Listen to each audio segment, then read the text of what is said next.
Welcome to PrepMyArt and PrepMyArt Academy. We're so happy to have you viewing today. We are with a really unique guest, Will Inglis.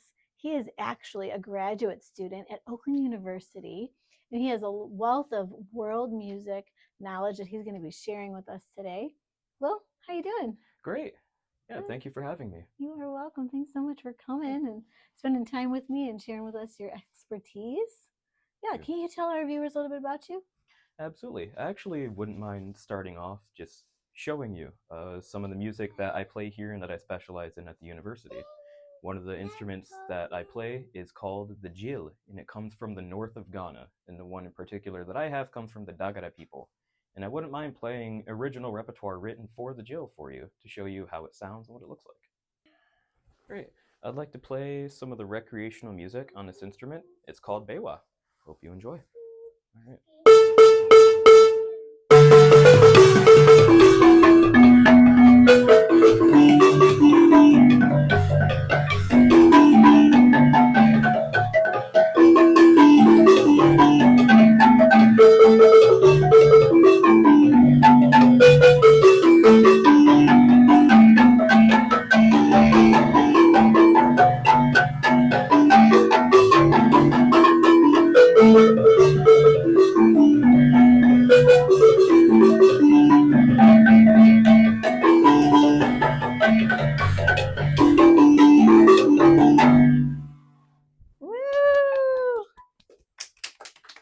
Will, that was just an absolutely incredible performance. Thank you. Thank you so much for sharing that with us. Yeah, anytime. Thank you. Yeah, I loved how loose you were. And how did you do it with your hands? Was it between these two? Yes, I can actually grab a mallet and show you. Yeah, it was so cool just to watch you, and you were so relaxed, so loose. I'll hold it in between these fingers. If we hold it like this and we try playing Jill with it, it sort of makes our wrist feel weird when we have rotational things or when we have to move bass lines like this in our left hand. If we hold it like this, it makes your up and down motion way easier, more powerful. You can twist and move the mallet around as if it's a natural extension of your hand. And we kind of emulate this a little bit in American grip, where it's a natural extension of your hand, but this truly helps carry that power. Wow. However, it does unfortunately result in some calluses in between your fingers as well, which Jill players lovingly call Jill certificates, or as Jerome puts them, monkey butts. There you go. Yeah. There you go. Yeah, pianists get that too on your feet if you don't always wear shoes when you pedal. Really? Yeah, you really should use slippers or shoes you would perform in so you're comfortable with that. I hear what you're saying. Oh, wow. They're like our tiger scars, right, as being musicians. They're a natural extension of ourselves. Yeah. Yeah. I feel powerful just holding this thing. Oh, would you like to try playing? Maybe next time. What's this thing called? This instrument, this is called the takeda. This was invented by an ethnomusicologist from California who became incredibly fascinated with Japanese music, and he learned the shakuhachi, which is the Japanese flute. And he became a world-renowned shakuhachi player and jazz musician. And at one point, he was creating an entire band full of nothing but bamboo instruments called takedake, which translates to only bamboo. And he needed really good percussion instruments for this band. So he took a lot of inspiration from Indian drums and techniques, and a lot of African drums and techniques as well, and created this instrument, which has 2 resonating chambers and 2 differently sounding heads. And there's only a few people in the world playing this thing right now, because he kind of invented it like maybe 15, 20 years ago, and that's about it. But I communicate with his son, who runs his company and sells these instruments every once in a while, a couple times a year. I make content for him, and I'll be put on his website actually coming up soon. Wow. I've developed a technique for this instrument that I'll take to gigs. I've played jazz with this before. I've played rock music. I've taken it to drum circles. There's a lot of possibilities that an instrument like this has. It's not really tied to a singular culture. And because of that, you can kind of play it and figure out how to use this to represent many different styles of music. The technique I developed is taken a lot from tabla, because I've studied tabla for a number of years, and I have a lot of split hand technique and bass going on. So I've been able to transfer tabla literature over to this instrument. And I can demonstrate that for you now real quick if you like. Yeah, so I have a bass sounds that come out of it. I'll have hand technique that I use as well, and some double bass. So let's try a tabla composition real quick. Try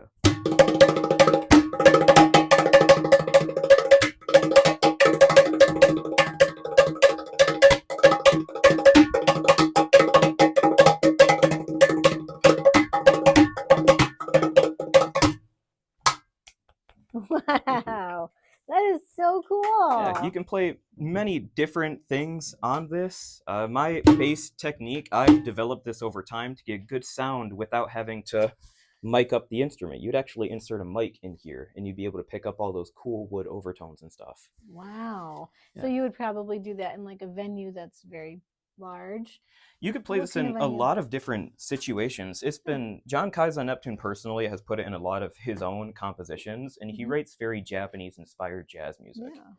I've seen it used by other musicians for, like I said, like drum circles. It's also used for music therapy as well. I communicate with somebody, I'm currently trying to write music with them as well, with this instrument, trying to write Takeda originals to send to the son of the creator of this instrument, actually. So it's used for its own, pretty much anything. Yeah. Yeah, it's a very open opportunity for this instrument to be put in many different styles and genres of music because it doesn't really have its own repertoire. It's quite unique in that way. Yeah. So Will and I were discussing that our topic today was to inform everybody about world music and about different types of instruments that are out there that maybe a lot of middle schoolers and high schools have no idea about. Would you like to elaborate more on that? And even tell us was it the jill you were playing it? Oh, absolutely. I actually I can tie this to a small personal story. I came to the university in 2018 and I discovered the instrument that I played for you earlier, the jill, from Mark Stone, who's an incredible jill player. He studies the original repertoire of Bernard Wolma. He's a jill goba, which means jill master, and he's the head of world music studies at Oakland University. And I discovered him And playing. isn't he on the PASIC? Oh, What's he it called? absolutely is. He He's is the chairman. yes, he is the Yeah, Mark chair Stone of is the chair the of world music. Yeah. for the Percussion Committee. Yes. Association. Yes, he does that for PASIC every year. I believe his last year is coming up soon, though. Unfortunately, man, we're gonna miss chair it. position, yeah. Yeah, you'll still be absolutely involved. Yeah, of course.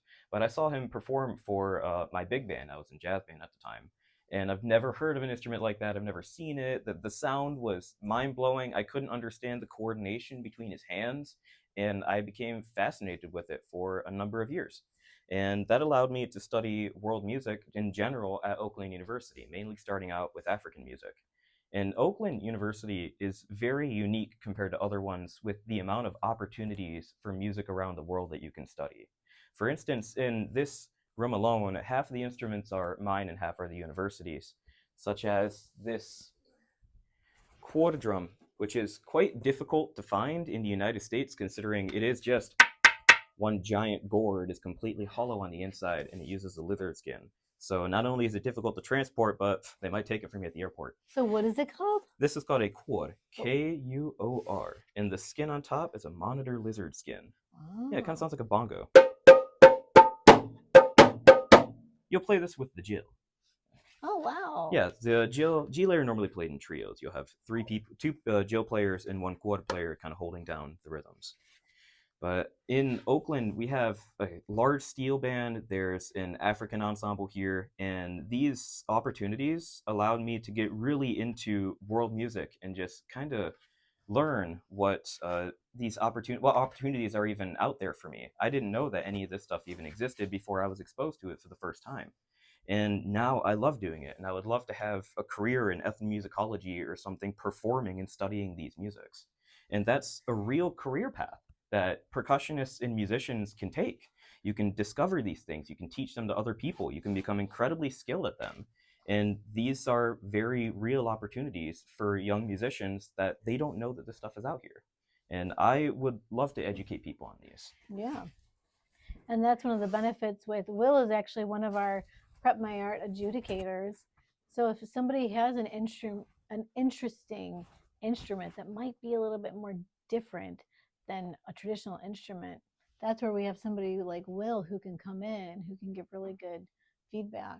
Absolutely. Yeah. And bridging gaps between familiar and unfamiliar as well. we can relate a lot of these musics and these rhythms, especially when it comes to African and Latin stuff. We can bring that over to a familiar Western instrument, the drum set. There's several different Latin grooves and styles and African derived grooves and styles. I even have a book of it over here, actually, called West African Rhythms for Drum Kit by Royal Hartigan. He's an incredibly well-known ethnomusicologist who studied Ghanaian music for pretty much his entire life, and he was able to rework a lot of traditional like rhythms and ceremonial processions from these people, the Asante in particular, and bring them to the drum set and be able to play them and play these grooves on there and transfer that knowledge over. The same thing was done with Latin music a long time ago with your own individual like Latin section. Let's say you have your like timbale player, your bell player, your clave player, and you take all these players and you put them all into a single drum kit part, and that's how we have Latin drum set. It's sort of bridging this gap between unfamiliar styles of world music and bringing it to a playing field where people can more readily understand it, especially in the West. I wouldn't mind demonstrating some of these drum kit styles. So a lot of these particular Latin like practices done in percussion have been transferred directly over to the drum kit. For instance, our clave, we have a player in Latin music who holds down the rhythm almost the same way that a metronome would. And he'll play a clave, like a son clave, like this. Or you could flip it around. You could go. And now we can represent that on the snare drum, for instance.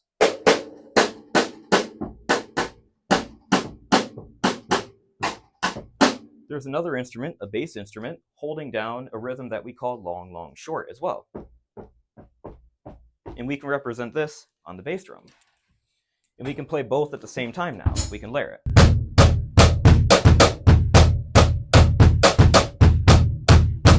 And there's a bell player in the back, and he plays a mambo bell pattern, and it sounds like this.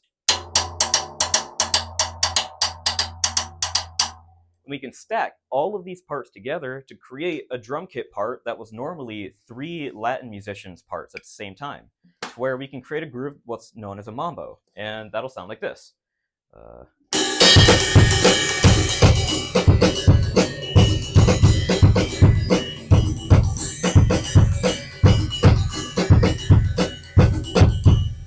Occasionally, you'll play this groove as well with or without a conga player. Without a conga player, I would play that like this, to where I would want to emulate a little bit of the conga part in my toms. And it would sound like this.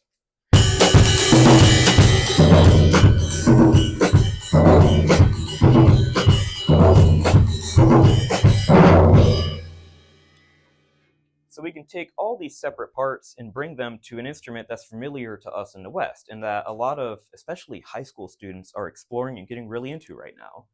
And within the past few years, this has been done not only with Latin music, but with African music as well. The rhythm that I'll play for you right now is called Sichi, and it comes from the Asante people of the south of Ghana. And it's a mixture and infusion of their native drum rhythms brought to the drum set. And together, that'll sound like this.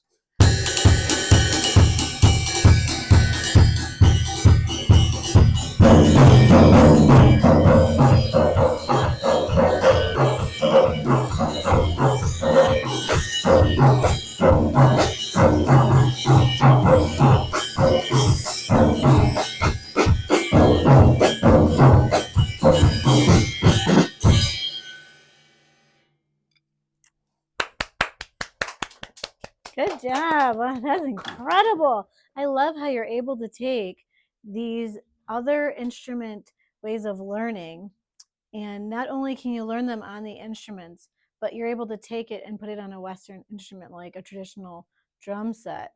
Of course. That is so cool. It not only shows appreciation for the culture as well, being able to understand the parts that you're playing and how they fit into the drum set, but it also advances the art form too, because it gives people another lens to view this same instrument as. You could play this instrument in a funk style or a jazz style, like your whole life, and never really explore something else, and you can write music that way and you can be in that. But the one thing that really breaks you out is figuring out what other musicians and other people are doing. And I think a great way of doing that is exploring what other cultures are doing and finding ways to bridge gaps in between them using our musical playing field as well. Thank you so much. Would you like to share one last thing with everybody before we end our video?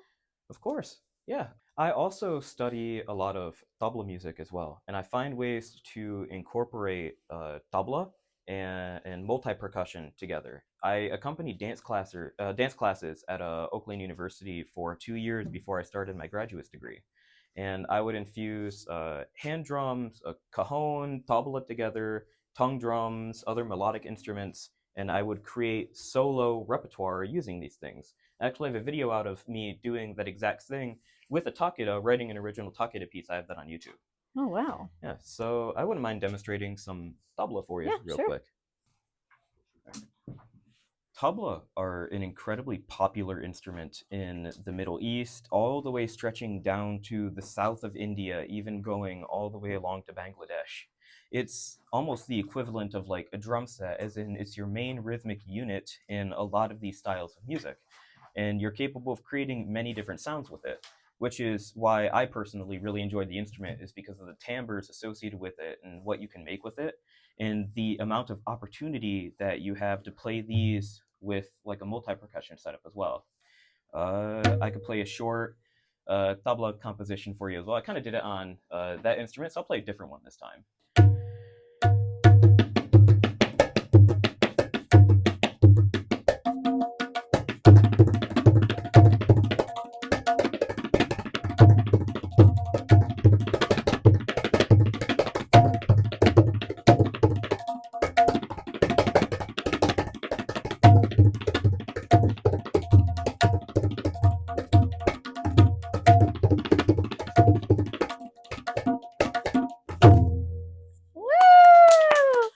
Wow, it amazes me. I was you. like, wow, I bet you he had some piano background, right? You're really getting your fingers to just.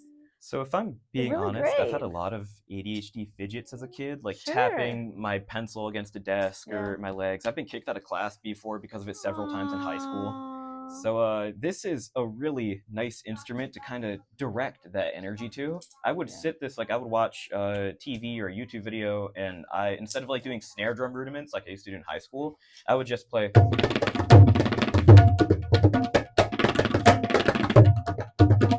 For like hours, because that was my little fidget that I could do. And because of that, it's just a really nice outlet for me as well. I think stuff like the jill and the drum kit, hand drumming, tabla, all of these things are really nice outlets for not only just people in general, but especially for kids. They have a lot of energy built up that they want to use in stuff like drums and percussion and jill, and this is a great way to like get that energy out. Wow. Well, this is incredible. Thank you. I think these instruments are amazing. I love what you're able to do with it and how you're able to like explore new sounds using like the same instrument. You're able to take different styles. You're able to hear other instruments and place that into creating just more opportunities to be expansive in your repertoire and in the styles of how you play it. I liked having the knowledge and like the technique and being able to just play the instrument and figuring out different fun sounds that I could do and play in the moment, because I love playing the music. That's the most important part for me.